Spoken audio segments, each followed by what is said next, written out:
നമ്മുടെയൊക്കെ ജീവിതത്തിൽ ഒരു വ്യക്തിക്ക് എത്രത്തോളം ഇമ്പോർട്ടൻസ് ഉണ്ടായിരുന്നു എന്ന് നമ്മൾ മനസ്സിലാക്കുന്നത് ആ വ്യക്തി നമ്മളിൽ നിന്ന് കുറച്ചൊന്നും മാറി നിൽക്കുമ്പോഴല്ലേ.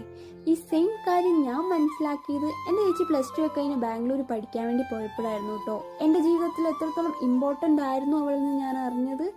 അങ്ങനെ ബാംഗ്ലൂരിലെ പഠിത്തമൊക്കെ കഴിഞ്ഞ് തിരിച്ചു വന്നപ്പം ഞാൻ വിചാരിച്ചു കുറച്ച് നാൾ അവളെൻ്റെ കൂടെ ഉണ്ടാവുന്നു. പക്ഷെ നമ്മൾ വിചാരിക്കുന്ന പോലെയല്ലല്ലോ ഒന്നും നടക്കുന്നത്. പെട്ടെന്ന് തന്നെ ജോലി കിട്ടിയുള്ള മുംബൈയിലോട്ട് പോയി. അങ്ങനെ അവിടുന്ന് ഒരു കുറച്ച് ദിവസത്തെ ലീവിനൊക്കെ വരുന്നിട്ട് തിരിച്ചു പോകുന്ന വെച്ചാൽ ഭയങ്കര സങ്കടമുള്ള ഒരു കാര്യമാണ്. അങ്ങനെ ഇതൊരു 10 ദിവസത്തെ ലീവിനായിട്ട് അവൾ തിരിച്ചു പോവാണ് കേട്ടോ. ഈ 10 ദിവസം എങ്ങനെ പോയി എന്ന് വെച്ചാൽ അങ്ങക്ക് തന്നെ അറിയത്തില്ല. അങ്ങനെ ഞാനും അപ്പച്ചിയും കൂടിയാണ് അവളെ കൊണ്ടാക്കാൻ വേണ്ടി നമ്മുടെ കോഴിക്കോട് പോയത്. അങ്ങനെ അവളെ ട്രെയിനൊക്കെ കയറ്റി വിട്ടു. തിരിച്ചത് ഞങ്ങൾ ബസ് സ്റ്റാൻഡിലെത്തി. വയനാട്ടിലോട്ടുള്ള ബസ് കയറി കേട്ടോ. നല്ല തിരക്കും ഉണ്ടായിരുന്നു. അതിൻ്റെ ഇടയ്ക്ക് ബസ് ഒന്ന് കംപ്ലൈൻ്റ് ആയിരുന്നു കേട്ടോ. അങ്ങനെ ഒത്തിരി ലേറ്റ് ആയിട്ടാണ് നമ്മൾ നമ്മുടെ മാനന്തവാടി എത്തിയത്. എത്തിയിട്ട് ഗാന്ധി പാർക്കിൽ നിന്ന് ഒരു കാപ്പിയെ കുടിച്ച് നേരെ വീട്ടിലോട്ട് പോയി.